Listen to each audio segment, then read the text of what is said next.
Hi guys, recently the AI snow style is going viral on TikTok. People are using only one image to create these fantastic 3-part AI snow scene photos in seconds. In this video, I will share 2 easiest ways. No prompt needed, and you can even animate it. Let's get started.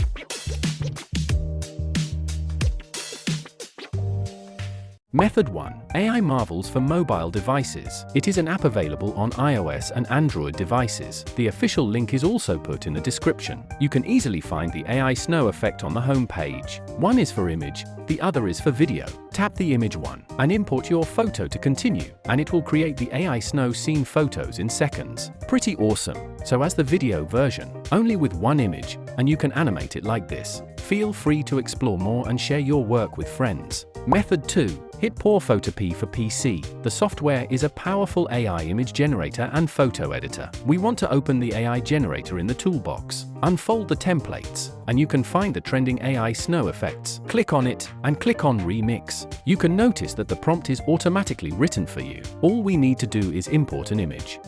And click on Generate. There we have the image created. Very cool effects. Alright, this is the share for this video. Hope it helps, and please don't forget to like and subscribe to my channel for more AI contents and tips. Thanks for watching. See you next time.